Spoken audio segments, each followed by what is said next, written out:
충격적인 사건이 발생했습니다. 인기 유튜버 쯔양이 전 남자친구이자 소속사 대표로부터 받은 학대와 착취에 대한 충격적인 주장을 제기했습니다. 이 폭로는 온라인 커뮤니티와 그 너머로 충격파를 보내며 광범위한 분노와 정의를 요구하는 목소리를 불러일으켰습니다. 2024년 7월 11일 JTBC의 시사 프로그램 사건 반장 은쯔양의 주장을 뒷받침하는 것으로 보이는 충격적인 음성 녹음을 입수하여 방송했습니다. 이 소름 끼치는 클립에는 신체적 폭력으로 보이는 소리와 함께 남성의 목소리가 쯔양에게 욕설과 위협을 퍼붓는 것이 담겨 있으며 쯔양은 흐느끼며 생명을 구해달라고 애원하는 소리가 들립니다. 최근 라이브 스트리밍에서 쯔양은 용기 있게 자신의 트라우마적 경험을 공유했습니다. 그녀는 4년 동안의 신체적 학대, 금전적 착취, 그리고 정서적 조종에 대해 상세히 설명했습니다. 그녀는 A로만 식별된 전 남자친구가 관계를 끝내려고 했을 때 비밀리에 녹화한 영상으로 그녀를 협박했다고 회상했습니다. 쯔양은 비디오 플랫폼에서 성공하기 전 A가 그녀를 술집에서 손님들에게 술을 따르는 일을 강요했다고 밝혔습니다. 유튜브 경력을 시작한 후에도 학대는 계속되었다고 쯔양은 주장하며 A가 카메라에 보이지 않는 신체 부위를 공격했다고 합니다. 쯔양은 또한 심각한 금전적 학대를 주장했습니다. A가 그녀의 온라인 경력 초기부터 수익을 통제했다고 말했습니다. 그녀는 상당한 수익을 올리고 있음에도 불구하고 방송에 필요한 음식과 같은 기본적인 필수품을 감당하기 어려웠다고 설명했습니다. 쯔양에 따르면 A는 나중에 착취적인 계약을 강요하여 방송 수익의 70%와 모든 광고 수익을 가져갔다고 합니다. 쯔양의 고통은 개인적인 학대를 넘어 확대되었습니다. A가 그녀의 가족과 직원들을 위협했다고 합니다. 이러한 상황 악화로 인해 쯔양은 결국 법적 조치를 취하게 되었지만 A의 자살 시도 보도 이후 사건은 기소 없이 종결된 것으로 보입니다. 이야기가 전개되면서 레카 연합으로 알려진 유튜버 그룹과 관련된 새로운 복잡성이 드러났습니다. 2024년 7월 10일 유튜브 채널 가로세로 연구소 GRI는 이 그룹의 구성원들, 특히 구제역, 카라큘라, 전국진과 같은 유명 인사들에 대해 심각한 혐의를 제기했습니다. GRI는 이들이 쯔양의 취약한 위치와 과거 경험을 이용하여 상당한 금액을 갈취했다고 주장합니다. GRI는 레카 연합 멤버들이 쯔양의 상황을 이용하여 이익을 얻으려는 계산된 계획에 연루된 것으로 보이는 충격적인 음성 녹음을 공개했습니다. 한 클립에서 구제역으로 확인된 목소리는 이러한 활동으로 얻은 수익으로 고급 차량을 구입했다고 자랑합니다. 같은 사람이 쯔양이 전 동료들에게 매월 입막음 돈을 지불하고 있다는 사실을 알고 있다고 주장하며 잠재적인 법적 결과를 단순히 몇백만 원의 벌금으로 일축합니다.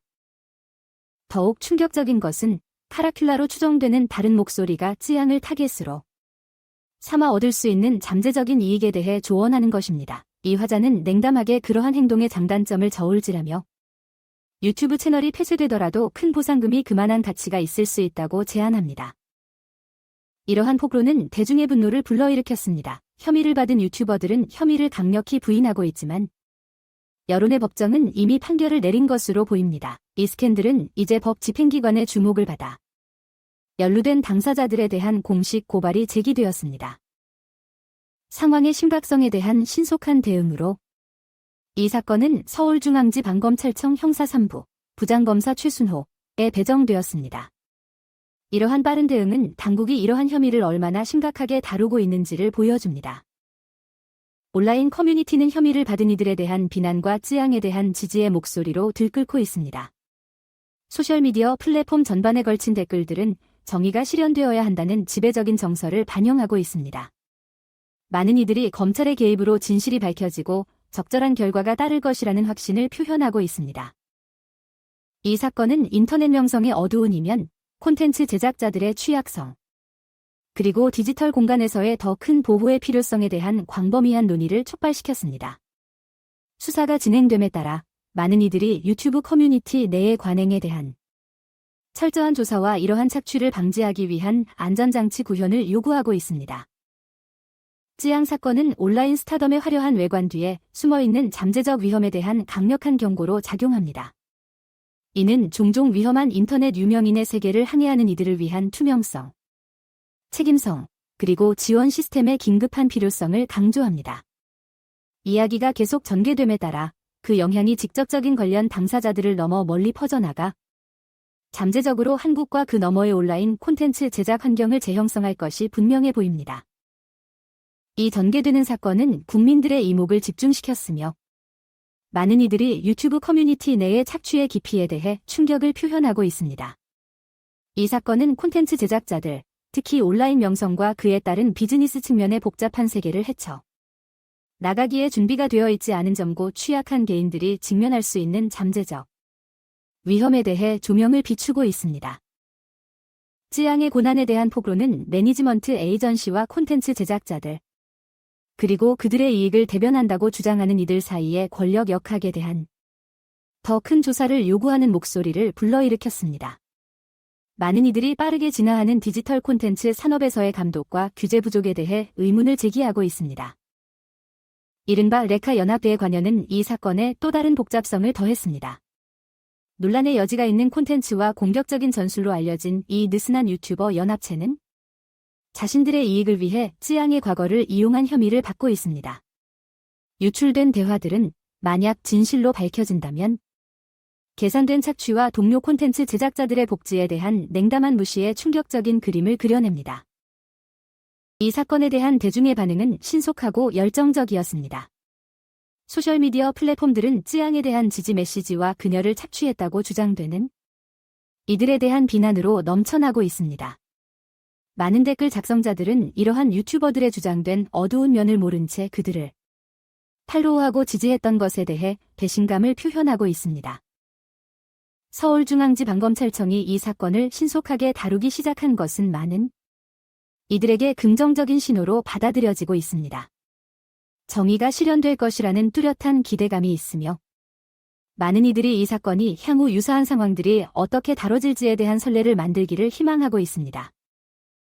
디지털 미디어와 법률 전문가들이 이 사건에 대해 의견을 제시하고 있으며 콘텐츠 제작자들을 위한 더 나은 보호와 이 분야에서 활동하는 에이전시 및 매니지먼트 회사들에 대한 더 엄격한 규제의 필요성에 대해 논의하고 있습니다.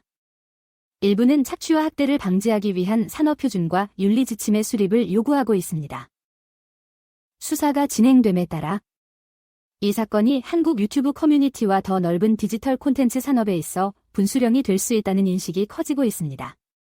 많은 이들이 이를 통해 더 큰 투명성, 창작자들을 위한 더 나은 안전장치, 그리고 콘텐츠 제작자, 매니지먼트 에이전시, 그리고 디지털 생태계의 다른 참여자들 사이의 종종 불분명한 관계에 대한 재평가로 이어지기를 희망하고 있습니다.